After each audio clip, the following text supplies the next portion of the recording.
I keep hearing that, don't worry, you can just pay $20 a fortnight out of your payments that you receive for your son. Okay, well there's the next 90 years. In the midst of a global pandemic, Cassandra and Roger Clark have been thrust into an unwanted battle with Centrelink, the agency designed to help Australians in difficult times. This is just really, really poor timing for a government agency to lay the boot in and, yeah. The problem dates back to 2013, when Cassandra began receiving family tax benefit and a carer payment from Centrelink. It was a slow process and a difficult time for her family.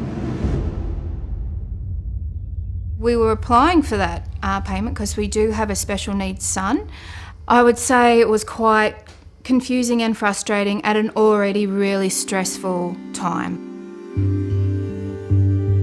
They were grateful when their payment was approved. Cassandra kept a record as she reported her husband Roger's income from his pest control business each fortnight. But in October 2018, she received a phone call that left her shaken. To hear that there's a debt that has accrued over a 5-year period, that actually was like a punch to the stomach. A letter from Centrelink soon arrived in the mail.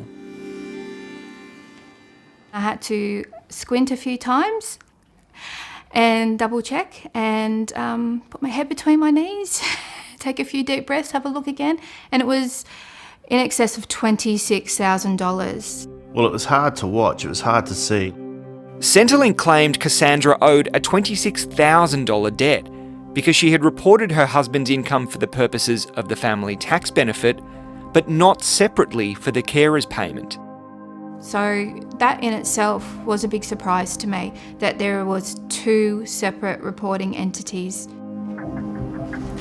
So I was told it would be looked into and someone would call me straight back.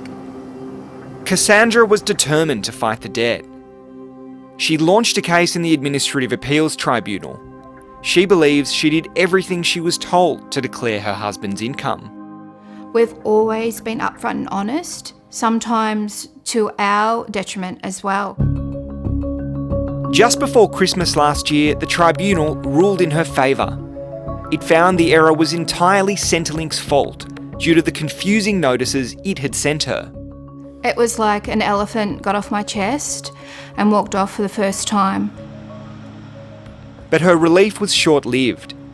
In January this year, just days before the pandemic hit Australia, Centrelink launched its own appeal of the decision.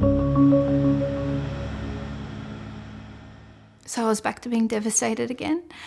I was back to that sick feeling in my stomach. Seeing that all these things come out, all these different emotions that she was going through, it broke us both. She came to us with a $26,000 debt and had no idea over a period of 5 years that she was being incorrectly paid. Catherine Boyle from the Welfare Rights Centre began helping the family with their case. She says she sees these debts all too often. One part of Centrelink's system is not talking to the other part of Centrelink's system, and as a result, these debts go on for many, many years. Back in April, Centrelink also announced it was pausing some debt recovery activity. Especially right now, this is really hard pill to swallow, difficult time, not just for us, for anybody. Services Australia told 730 it was unable to comment on individual cases and said it always acted as a model litigant. While Cassandra and Roger are fighting their case, thousands of other Australians are waiting on Centrelink to refund bad debts the agency has raised, known as Robodebts. I would apologise to any hurt or harm in the way that the government has dealt with that issue, and to anyone else who's find themselves in those situations. Back in May, the government announced it was refunding $721 million to welfare recipients who had their debts raised using an automated process. It was about 4 or 5 years ago, and I've been worrying about it ever since. Pamela Egan is an aged pensioner who initially received a $9,000 debt from Centrelink.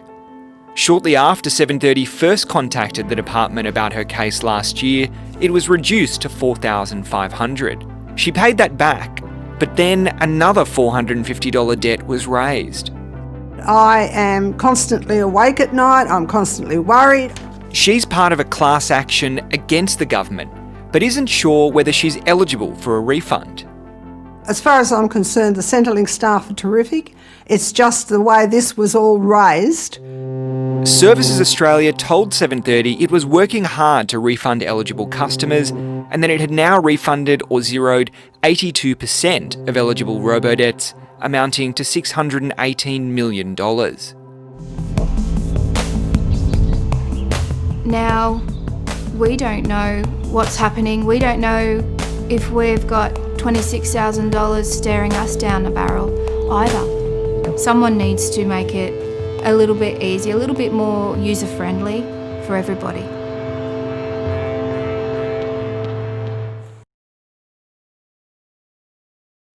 Hi, I'm Lee Sales. Thanks for watching this story. If you'd like to watch more of 730's stories, they are on the left of your screen.